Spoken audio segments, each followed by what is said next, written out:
কিছুক্ষণ পরে আমি বদরের যুদ্ধের মধ্যে রওনা হয়ে যাব। এই যুদ্ধ থেকে ফিরে আসবো কিনা আমি জানি না। আমার মাথার মধ্যে ঘুরপাক খাইতেছিল, আহারে এমন যদি কোনো একটা সুযোগ পাইতাম, মৃত্যুর পূর্বে রাসূলের দেহ মুবারকের সাথে আমার দেহটা লাগাইতে পারতাম। কবরে যাওয়ার পরে ফেরেশতারা হয়তোবা আমাকে উদ্দেশ্য করে বলতো, এই সাহাবী কিছুক্ষণ পূর্বে রাসূলের দেহ মুবারকের সাথে তার দেহটা লাগিয়েছে, এই সাহাবীকে কবরের আযাব দেওয়া যাবে না। ও রাসূল, কবরের আযাবকে আমি অনেক ভয় পাই। কবরের আযাব থেকে মুক্তি পাওয়ার জন্যই আমি এই ফন্দিটা আটলাম, আমি এই চালাকিটা করলাম ইয়া রাসূলুল্লাহ। আমি যুদ্ধের কাতারের মধ্যে সোজা ছিলাম, ইচ্ছে করে আমি একটু বাঁকা হয়ে গেলাম যেন আপনি আমাকে শাস্তি দেন। আর আমি ইনসাফের কথা বলি, ইনসাফের কথা বললেই তো আপনি আমাকে সুযোগ করে দিবেন। ইয়া রাসূলুল্লাহ, আমার উদ্দেশ্য হলো যে কোনো মূল্যে আপনার দেহ মুবারকে আমার দেহ মুবারকটা একটু লাগানো। সে আদেশ দিয়ে দিয়েছেন, দুনিয়ার কোনো মানুষের প্রতি যেন আমি অন্যায় না করি, দুনিয়ার কোনো মানুষের প্রতি যেন আমি জুলুম না করি। ও আমার মা, আমি একটা স্তন পান করতাম, এই কারণে যদি আমি দুইটা স্তন পান করতাম, আমার দুধ ভাই আব্দুল্লাহ তার অধিকার থেকে সে বঞ্চিত হতো। ও আমার মা, আমি একটা দুধ পান করে আরেকটা স্তন আমার ভাইয়ের জন্য রেখে দিয়েছি, যেন আমরা দুই ভাই সম অধিকার বন্টন করতে পারি।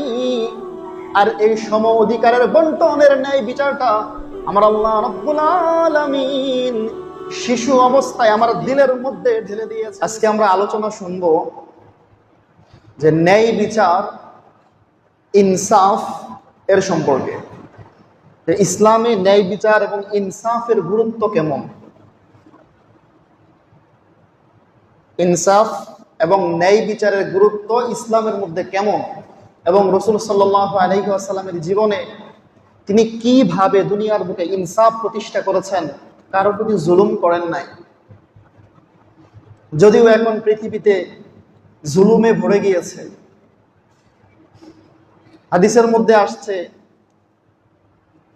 যেই জমিনের মধ্যে ইনসাফ হবে না, ন্যায় বিচার হবে না, সেই জমিনের মধ্যে আল্লাহ রাব্বুল আলামিন তার রহমত প্রেরণ করবেন না। অর্থাৎ যেই জায়গার মধ্যে ইনসাফ থাকবে না, যেই জায়গার মধ্যে ন্যায় বিচার থাকবে না, ন্যায় বিচার প্রতিষ্ঠিত হবে না, সেই জায়গার মধ্যে আল্লাহর রহমত আসবে না, আল্লাহর গজব আসবে। তো ইনসাফের ব্যাপারে, ন্যায় বিচারের ব্যাপারে আমার আল্লাহ রাব্বুল আলামিন সূরা নিসার 58 নম্বর আয়াতের মধ্যে বলেন, ইন্নাল্লাহা ইয়া'মুরু আন তু'আদ্দুল আমানাতি ইলা আহলিহা।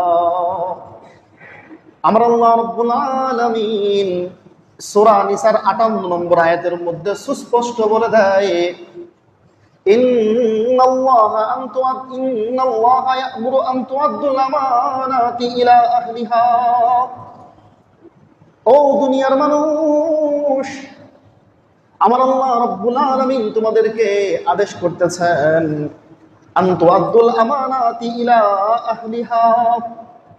দুনিয়ার মধ্যে তোমার কাছে যদি কোনো ব্যক্তি আমানত রেখে দেয়, তুমি যদি আমানতদার হও, আমানত যেই ব্যক্তি তোমার কাছে পাবে, ওই ব্যক্তির কাছে আমানতের সাথে তোমার তার আমানতটা তুমি ফিরিয়ে দাও। আল্লাহ বলতেছেন, তোমার কাছে যদি কেউ আমানত পায়, টাকা পয়সা হতে পারে, ধন সম্পদ হতে পারে, যে কোনো জিনিস হতে পারে, এই আমানতের জিনিসটা যে ব্যক্তি হকদার তার কাছে ফিরিয়ে দাও। এবং আল্লাহ আরো বলেন, ওয়াইদা হাকামতুম বাইনান নাস, ও বান্দা, তুমি যখন মানুষের মধ্যে বিচার করবে, মানুষের মধ্যে ফয়সালা করবে, আন তাহকুমু বিল আদল, নিষ্ঠার সাথে, ন্যায়ের সাথে তুমি মানুষের মধ্যে বিচার করে দাও। মানুষের মধ্যে ফয়সালা করে দাও। আল্লাহ রাব্বুল আলামিন বলেন, ইন্নাল্লাহা নি'মা ইয়াইযুকুম বিহি, এই যে আমি দুইটা কথা বললাম, মানুষের কাছে তাদের আমানত ফিরিয়ে দাও এবং মানুষের মধ্যে ইনসাফ প্রতিষ্ঠা করো। যখন তুমি বিচার করবা, নিষ্ঠার সাথে বিচার করো, ন্যায়ের সাথে বিচার করো। আল্লাহ রাব্বুল আলামিন তার কোরআনের মধ্যে বলতেছেন, ইন্নাল্লাহা নি'মা ইয়াইযুকুম, বান্দারে আমি যে এই দুইটা কথা বললাম, আমানত ফিরিয়ে দাও এবং ন্যায় প্রতিষ্ঠা করো, ন্যায়ের সাথে মানুষের মধ্যে বিচার করো, এই দুইটা কথা উত্তম একটা উপদেশ। আমি আল্লাহর পক্ষ থেকে বান্দা তোমাদেরকে আমি ওয়াজ করতেছি। এই ওয়াজটা এমন একটা ওয়াজ, এই ওয়াজটা অত্যন্ত উত্তম একটা ওয়াজ, উত্তম একটা উপদেশ। যদি কোনো ব্যক্তি তোমার কাছে আমানত পায়, যে কোনো সম্পত্তি হইতে পারে, স্থাবর সম্পত্তি, অস্থাবর সম্পত্তি, তার মালিকের কাছে তোমার সেই সম্পদটা, সেই আমানতটা তুমি ফিরিয়ে দাও। 2 নম্বর হচ্ছে, যদি তুমি মানুষের মধ্যে ফয়সালা করো, মানুষের মধ্যে বিচার করো, ন্যায় বিচার করবে, অন্যায় বিচার করবে না। একজনের প্রতি জুলুম করবা না, না সেটা হবে না, বরং দুইজনের মধ্যে তুমি সমঝোতা বজায় রাখো। আল্লাহ বলতেছেন, আমার এই দুইটা কথা অত্যন্ত গুরুত্বপূর্ণ, অত্যন্ত সুন্দর একটা ওয়াজ। বান্দা তোমাদেরকে আমি বলে দিলাম। এই দুইটা ওয়াজ করার পরে আমার আল্লাহ রাব্বুল আলামিন আয়াতের শেষ অংশে বলতেছেন, ইন্নাল্লাহা কানা সামিআম বাসীরা। ও বান্দা, আমি তোমাদেরকে ওয়াজ করলাম, উপদেশ দিলাম, এই ওয়াজ কি তোমরা মানো কিনা, পালন করো কিনা, সেটা কিন্তু আমি আল্লাহ রাব্বুল আলামিন ভালো করে শুনবো, আমি আল্লাহ রাব্বুল আলামিন ভালো করেই দেখবো। সুবহানাল্লাহ। যে ইন্নাল্লাহা কানা সামিআন বাসীরা, যে বান্দা আমি তো তোমাদেরকে ওয়াজ করলাম, দুইটা কাজ করবা, আমানত থাকলে ফিরিয়ে দিবা, ন্যায় বিচার করবা। এই যে ওয়াজ তোমাদেরকে করলাম, এই ওয়াজ কি তোমরা মানো কিনা, এটা কিন্তু আমি নিজের কানে শুনবো, এটা কিন্তু আমার নিজের চক্ষু দিয়ে তোমাদেরকে দেখবো। সুতরাং আমি যে বলে দিলাম, উপদেশ দিলাম, পালন করেছো কিনা সেটা আমি কিন্তু ভালো করেই দেখবো, ভালো করেই শুনবো। কেননা আল্লাহ রাব্বুল আলামিন সব কিছু দেখেন। আল্লাহ রাব্বুল আলামিন ক্ষীণ থেকে ক্ষীণ আওয়াজটাও শোনেন। বলেন না সুবহানাল্লাহ।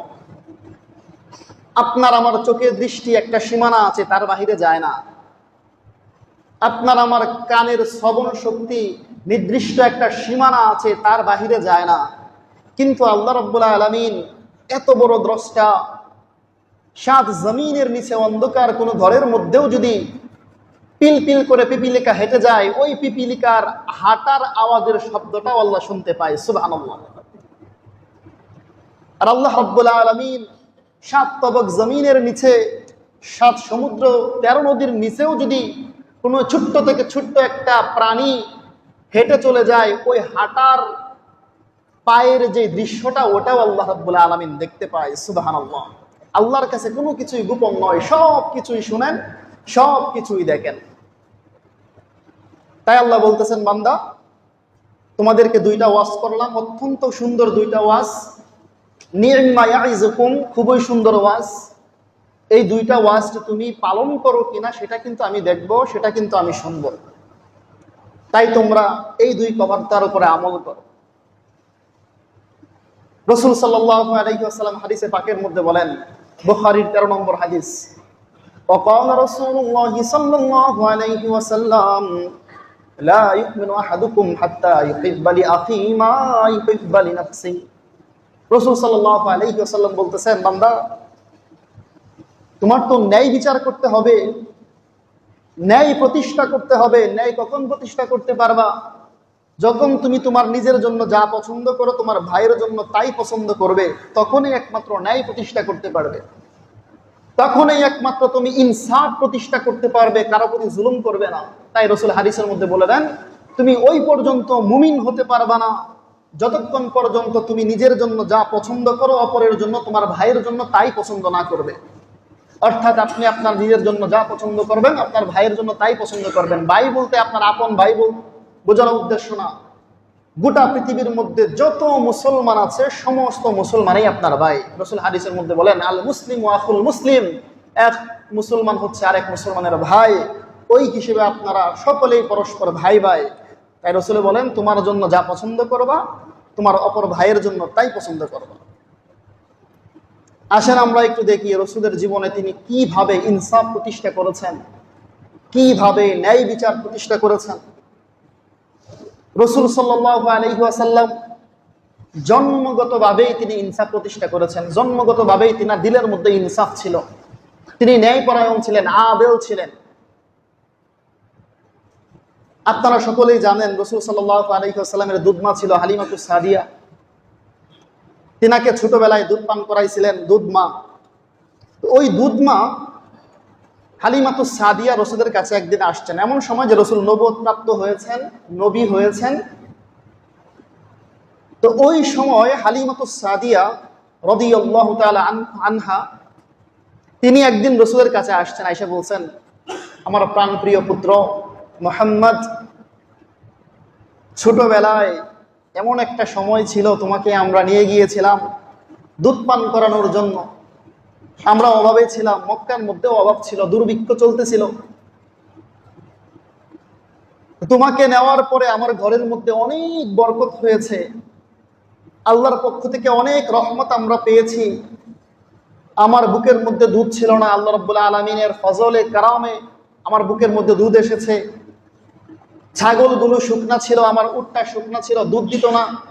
তুমি যখন আমার ঘরের মধ্যে আসছো, অটোমেটিক সব কিছু আল্লাহর পক্ষ থেকে রহমত স্বরূপ, বরকত স্বরূপ আমার ছাগলের উনানের মধ্যে দুধ এসে গিয়েছে, আমার উটগুলো শক্তিশালী হয়ে গিয়েছে। মুহাম্মদ, তোমার কাছে একটা প্রশ্ন, বাবা, তোমাকে যখন আমরা ছোটবেলায় নিয়ে গিয়েছিলাম, তোমার সাথে তোমার দুধ ভাই ছিল আব্দুল্লাহ, আমার সন্তান আব্দুল্লাহ। তুমি মোহাম্মদ ছিলে আর আমার আব্দুল্লাহ ছিল, তোমরা একসাথে দুইজন দুধ পান করতে। বাবা মুহাম্মদ, তোমার কাছে একটা প্রশ্ন হলো, তোমাকে আমি যখন দুধ পান করাইতাম, এই 2-2.5 বছর সময়ের মধ্যে কোনোদিন তুমি আমার বাম স্তনের দুধ পান করো নাই, শুধু ডান স্তনের দুধই পান করেছ। কেন তুমি সেই দিন, সেই ছোট্টবেলায়, তুমি তো অবুঝ ছিলে, কিছুই বুঝতে না, ওই সময় কেনই বা তুমি শুধু আমার একটা স্তন, ডান স্তনটা তুমি পান করেছো, বাম স্তনটা পান কেন করো নাই? আপনার আমার পয়গম্বর মুহাম্মদ মুস্তাফা সাল্লাল্লাহু আলাইহি ওয়াসাল্লাম দুধমা হালিমাতুস সাদিয়াকে জব দেন, ও আমার মা, ও আমার দুধমা, আমার আল্লাহ রাব্বুল আলামিন আমাকে শিশু অবস্থাতে আমার দিলের মধ্যে ইনসাফ দিয়ে দিয়েছেন, আমার দিলের মধ্যে আদেল দিয়ে দিয়েছেন। দুনিয়ার কোনো মানুষের প্রতি যেন আমি অন্যায় না করি, দুনিয়ার কোনো মানুষের প্রতি যেন আমি জুলুম না করি। ও আমার মা, আমি একটা স্তন পান করতাম, এই কারণে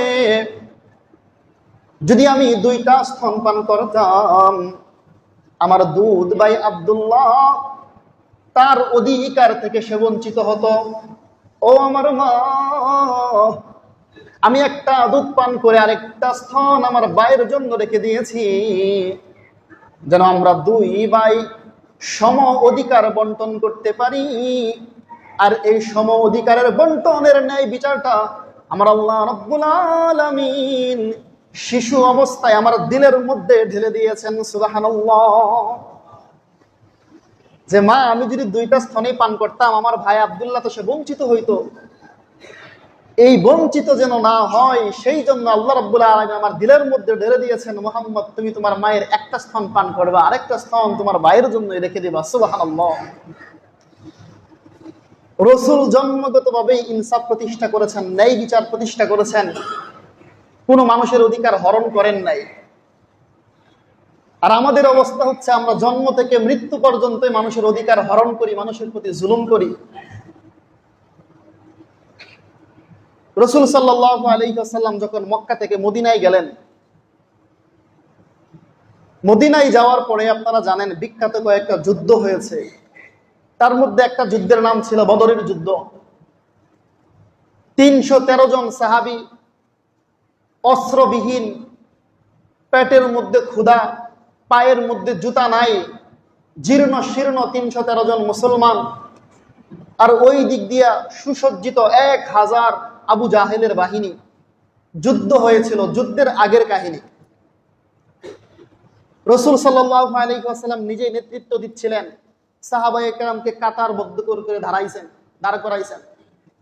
সবাই যখন কাতারবদ্ধ হয়ে দাঁড়িয়ে যায়, রাসূল সাল্লাল্লাহু আলাইহি ওয়াসাল্লামের হাতে ছোট্ট একটা লাঠি ছিল।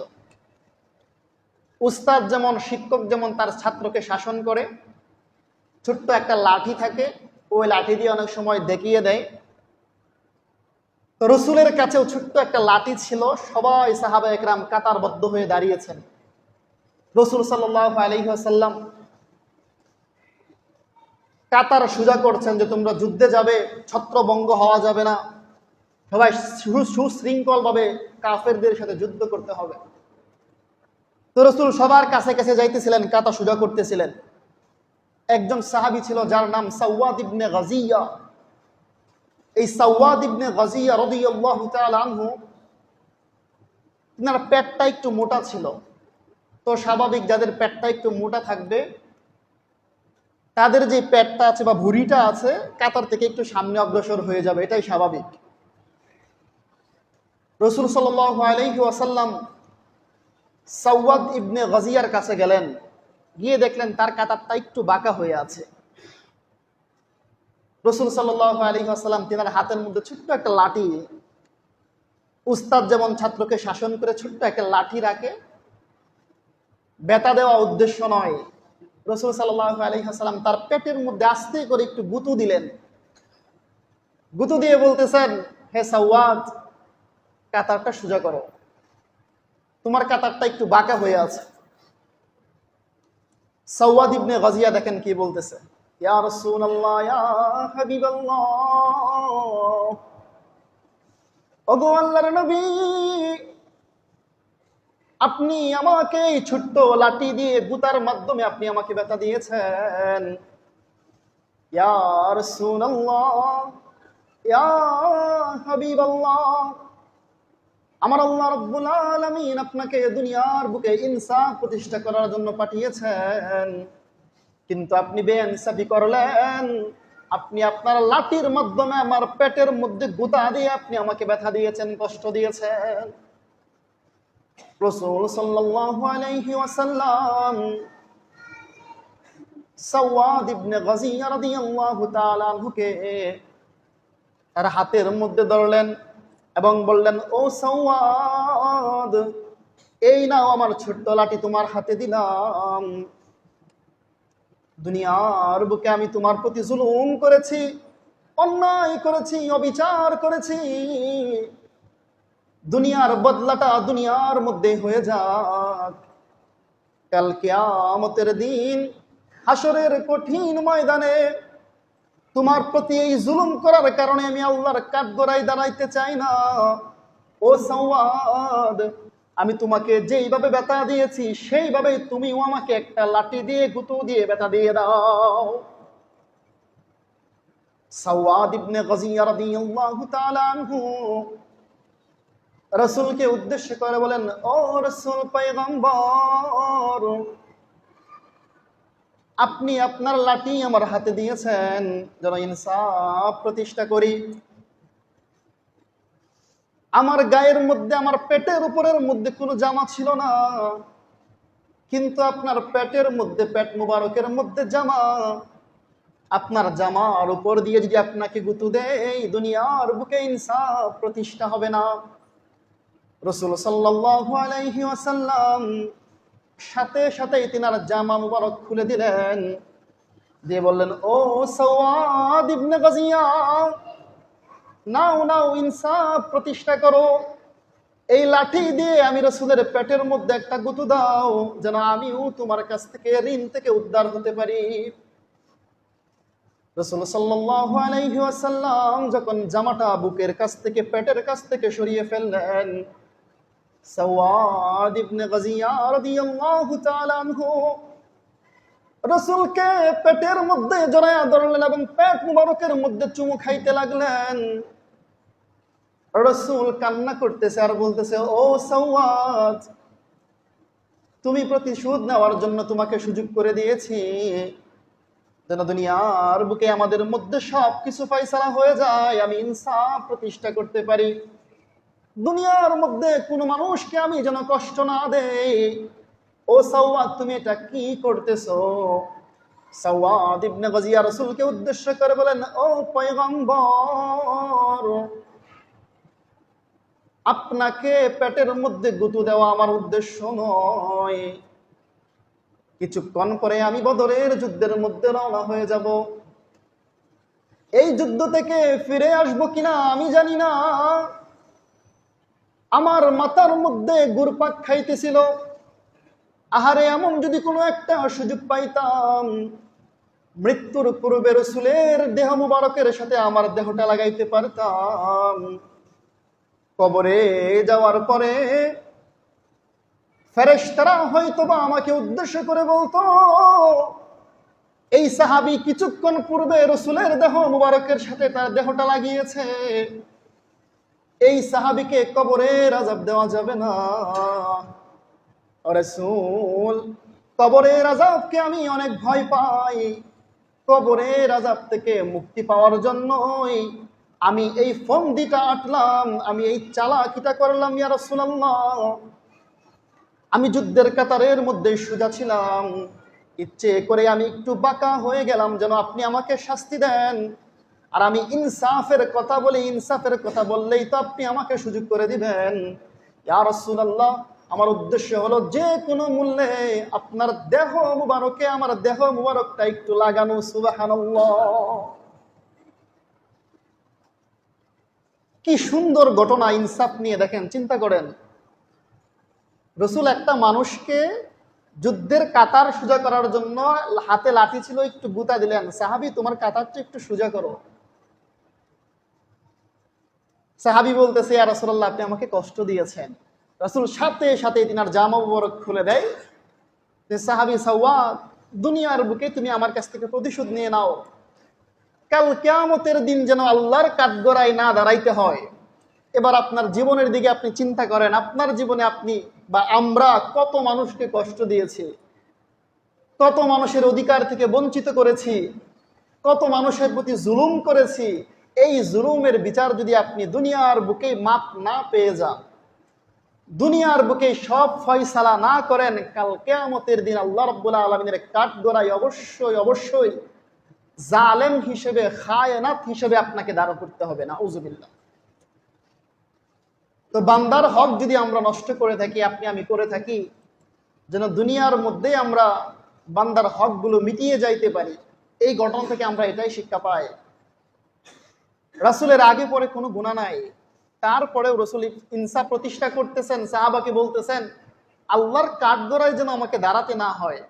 আর আমাদের জীবনে শুধু গুনাহ আর গুনাহ। আমরা জীবনে একবারও চিন্তা করলাম না, আরে আমি তো ওই মানুষটার প্রতি জুলুম করেছি, অবিচার করেছি, তার কাছ থেকে মাপ নেওয়া উচিত। এটা আমাদের একবারও চিন্তার মধ্যে আসে না। আর যেই রাসূলের কোনো গুনাহই নাই, এটা কোনো অপরাধেই না, ওই রাসূল সাহাবাকে ইনসাফ প্রতিষ্ঠা করার জন্য গায়ের জামা খুলে দেয়। বলেন না সুবহানাল্লাহ। রাসূল সাল্লাল্লাহু আলাইহি ওয়াসাল্লামের আরেকটা ঘটনা বুখারী শরীফের হাদিসের মধ্যে আসছে, 3475 নম্বর হাদিস, বুখারীর হাদিস।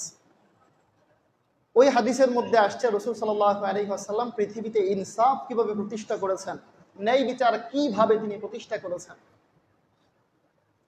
রাসূল সাল্লাল্লাহু আলাইহি ওয়াসাল্লাম, আপনারা সকলেই জানেন, তিনি কুরাইশ বংশের সন্তান ছিলেন, কুরাইশ বংশের ছিলেন। তো কুরাইশ বংশের একটা শাখা ছিল বনু মাকজুম। বনু মাকজুম গোত্রের একজন নারী, ওই নারী সে চুরি করেছিল। কোরআনের বিধান হচ্ছে, নির্দিষ্ট পরিমাণ অর্থ যদি কেউ চুরি করে, 1-2 টাকা 5 টাকা 100 টাকা চুরি করলে কোনো বিধান শাস্তি আসে না। যদি মনে করেন নির্দিষ্ট পরিমাণ একটা টাকা আছে 10 দিরহাম, এই 10 দিরহাম পরিমাণ সম্পদ যদি কেউ চুরি করে ফেলে, এই সম্পদটা এমন জায়গায় রাখতে হবে যেই জায়গাটা গচ্ছিত, সংরক্ষিত। এখন আপনি রাস্তার মধ্যে আপনার টাকা রেখে দিচ্ছেন, ওই টাকা তো মানুষ নিবে, এটাই স্বাভাবিক। আপনার দোকানের ভিতরে, আপনার ঘরের ভিতরে আপনি সংরক্ষণ করে রাখছেন, একজন চুরে গিয়ে আপনার ওই সংরক্ষিত সম্পদ থেকে 10 দিরহাম পরিমাণ সম্পদ একটা মানুষ চুরি করে নিয়ে গিয়েছে। তো কোরআনের বিধান হলো আস-সারিকু ওয়াস-সারিকাতু ফাকতাউ আইদিয়াহুমা, যে কোন চোর যদি চুরি করে, ইসলামিক রাষ্ট্রের হুকুম হলো, কোরআনের বিধান হলো তার একটা হাত কর্তন করে দাও, কবজি থেকে একটা হাত কর্তন করে দাও। এই কর্তনটা হবে জনসম্মুখের সামনে, সকলের সামনে। একটা হদ যদি কায়েম করা যায়, গোটা দেশের সমস্ত চুর ভালো হয়ে যাবে। চিন্তা করবে সামান্য টাকা চুরি করে আমার জীবনের আমার একটা অঙ্গহানি হয়ে যাবে, একটা হাত চলে যাবে। এটাই আল্লাহর বিধান। কেউ যদি চুরি করে জনসম্মুখের সবার সামনে একটা চোরের শাস্তি দাও, গোটা দেশের সমস্ত চোর ভালো হয়ে যাবে। এজন্য দেখবেন আপনারা যারা সৌদি আরব গিয়েছেন, যখন আজান হয়ে যায় মানুষগুলো দোকানগুলো এভাবে রেখেই মসজিদের মধ্যে চলে যায়, কেউ চুরি করার সাহস পায় না। স্বর্ণ অলংকার দামি দামি সব আসবাবপত্র দোকানে এভাবেই থাকে, ওপেনলি থাকে, কেউ বন্ধ করে না, কেউ চুরি করার সাহসও করে না। তারা জানে রাষ্ট্রের মধ্যে ইসলামী হুকুমত কায়েম আছে, যদি চুরি করি আর ধরতে পারে আমার হাতটা কেটে দিবে। এই জন্য এই ভয়ে মানুষ কেউ চুরি করে না। তো রাসূলের জামানার ঘটনা, বনু মাকজুমের একজন নারী নির্দিষ্ট পরিমাণ সম্পদ চুরি করে ফেলছে, এমন সম্পদ যে সম্পদের কারণে তার হাত কাটা যাবে। তো বাদী বিবাদী সকলেই রাসূলের কাছে আসছেন, আয়েশা বলতেছেন, ইয়া রাসূলুল্লাহ, এমন কাহিনী, একজন নারী আমাদের ঘরে চুরি করেছে, আপনি কোরআনের অনুযায়ী বিচার করে দেন। তো রাসূলের ফয়সালা হইল কোরআন ভিত্তিক, আস-সারিকু ওয়াস-সারিকাতু ফাকতাউ আইদিয়াহুমা, চোর চুরি করলে তার হাত কেটে দাও, তার হাত কাটা হবে, এই বিচার ফয়সালা হইল। ফয়সালা হওয়ার পরে সাহাবায়ে কেরামের মধ্যে একটা কানাকুশা চলতেছে, একটা আলোচনা চলতেছে। কি আলোচনা? সাহাবায়ে কেরাম একে অপরকে বলতেছে, রাসূলের গোত্রের মানুষ, কুরাইশি বংশের মানুষ, বনু মাকজুম গোত্রের মানুষ, যেই বংশের মধ্যে রাসূল জন্মগ্রহণ করেছে, এমন একজন গোত্রের নারীর যদি হাত কাটা যায়, গোটা পৃথিবীতে এটা ছড়িয়ে পড়বে যে রাসূলের বংশের মানুষ চুরি করেছে, তার হাত কাটা হয়েছে। সাহাবায়ে কেরাম পরামর্শ করতেছে, রাসূলকে একটু সুপারিশ করা যায় না, রাসূলকে একটু জানানো যায় না, এটা আপনার বংশের মানুষ, হাত না কাইটা অন্য শাস্তি দিয়া দেন, আমাদেরই তো নাক কান কাটা যাবে যে কুরাইশ বংশের মানুষ, কুরাইশ বংশের একজন নারী চুরি করেছে, ফলে তার হাত কাটা গিয়েছে। তো সাহাবায়ে কেরাম এভাবে পরামর্শ করতেছে। এখন রাসূলের কাছে সুপারিশটা নিয়ে যাবে কে, এই সাহস কেউ করতেছে না। আমি বুখারীর হাদিস বলতেছি, 3475 নম্বর হাদিস। তো সাহাবায়ে কেরাম আবু বকরকে বললেন, আবু বকর, রাসূলের সাথে তোমার মুহাব্বত আছে, তোমার ভালো সম্পর্ক আছে, তুমি রাসূলের অন্তরঙ্গ বন্ধু, তুমি যাও যাও রাসূলকে গিয়ে এই কথাটা জানিয়ে দাও, ও রাসূল, আপনার বংশের কোন নারীর যদি হাত কাটা যায়, গোটা পৃথিবীর মধ্যে সেটা বদনাম ছড়িয়ে যাবে, শাস্তিটা আপনি মওকুফ করেন অথবা একটু সহজ করে দেন। আবু বকর রাদিয়াল্লাহু তাআলা আনহু বললেন, ওরে সাহাবায়ে কেরামের দল, রাসূলের বন্ধু হইতে পারি, রাসূলের অন্তরঙ্গ কাছের মানুষ হইতে পারি, কিন্তু আল্লাহর বিধানকে পরিবর্তন করার মতো সুপারিশ করার সাহস আমার নাই। সাহাবায়ে কেরাম উমরকে বললেন, ও উমর, আপনি যান গিয়ে রাসূলকে সুপারিশ করেন। উমর বললেন, আমি সাহসী হইতে পারি, যুদ্ধের ময়দানে বীর বিক্রমের ন্যায় যুদ্ধ করতে পারি, রাসূলের কাছে আমার এই সাহসের কোনো দাম নাই। এক একজন সাহাবী এক একটা অজুহাত দিচ্ছেন। সর্বশেষ রাসূলের একটা নাতি ছিল, রাসূলের পালক পুত্র যায়েদ, তার সন্তান উসামা, রাসূলের পালক পুত্র যায়েদ, তার সন্তান উসামা, মানে রাসূলের নাতি। কেমন নাতি? নিজের গোলামের গড়ের নাতি। ছোট্ট উসামা, ছোট্ট বাচ্চা, 7-8 বছরের বাচ্চা, অবুঝ বাচ্চা। সাহাবায়ে কেরাম তাকে শিখাইয়া দিলেন। তুমি তোমার নানা জানের কাছে যাবা, তোমার নানা তোমাকে অনেক পছন্দ করে, ভালোবাসে, মহাব্বত করে, তোমার গালের মধ্যে চুমু দেয়। রসুল ছোট ছোট বাচ্চাদেরকে অনেক মহাব্বত করতেন, ভালোবাসতেন। তো সাহাবা একরাম শিখিয়ে দিয়েছে, তুমি যাও রসুলের কাছে এই সুপারিশটা গিয়ে করো। রসুল সাল্লাল্লাহু আলাইহি ওয়াসাল্লাম নিজের কামরার মধ্যে, ঘরের মধ্যে হেলান দিয়ে শুয়েছিলেন। ছোট্ট নাতি উসামা রসুলের পেটের মধ্যে গিয়ে বসছে। দেখেন কার কথা বলতেছি, দু জাহানের বাদশাহ, পৃথিবীর শ্রেষ্ঠ মানুষ, আল্লাহর পরেই যার স্থান, তিনার পেটের মধ্যে ছোট্ট একটা বাচ্চা। কার বাচ্চা? গোলামের ঘরের বাচ্চা। এখন তো আর গোলাম নাই, মনে করেন আপনার ঘরের যে কাজ করে, কাজের লোক, ওই কাজের লোকের একটা বাচ্চা। আপনি যে ঘরের মালিক, বাড়ির মালিক, এমন মালিক, আপনি অনেক সম্ভ্রান্ত ফ্যামিলির সন্তান, আপনি তো গোলামের সাথে কথাই বলেন না, আপনি তো কর্মচারীর সাথে কথাই বলেন না, আপনার কাজের লোকের সাথে কথাই বলেন না। আপনার কাজের লোকের সেই ছোট্ট সন্তানটা আপনার ঘরে ঢুকবে, কখনো সাহসই করতে পারবে না। রসুলের নিয়ম কি ছিল? কাজের লোকের ঘরের যে সন্তানটা ছিল উসামা, রসুলের ঘরের মধ্যে ঢুকে রসুলের বুকের উপরে গিয়ে বসছে। সুবহানাল্লাহ। বসার পরে বলতেছে, নানা যান, আপনি যে আজকে ফয়সালা দিবেন একজন নারীর ব্যাপারে, চুরি করেছে, ওই নারীটা না আপনার বংশের, কুরাইশি বংশের। আপনি কি এই বিধানটা পরিবর্তন করতে পারেন না? শাস্তিটাকে মওকুফ করা যায় না? গোটা পৃথিবীর মধ্যে ছড়িয়ে যাবে রসুলের বংশের নারী চুরি করেছিল, তার ফলে হাত কাটা হয়েছে। রসুল শুয়েছিলেন, সন্তানটাকে তিনার বুকের উপর থেকে নামিয়ে লাফ দিয়ে দাঁড়িয়ে গেলেন। রসুলের চেহারা মুবারক পরিবর্তন হয়ে গেল। রসুল যখন রাগান্বিত হইতেন, তিনার চেহারা মুবারকটা লাল হয়ে যাইত, আনারের দানার নে লাল হয়ে যাইত।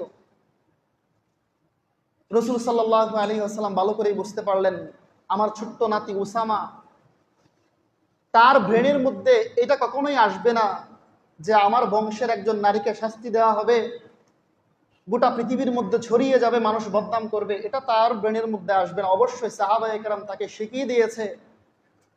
ফলে উসামা আমার কাছে সুপারিশ করতে আসছে সাহাবাদের পক্ষ থেকে। রসুল সাল্লাল্লাহু আলাইহি ওয়াসাল্লাম বাহিরে গেলেন। বাহিরে যাওয়ার পরে সাহাবাদেরকে উদ্দেশ্য করে একটা ভাষণ দিলেন, খুতবা দিলেন।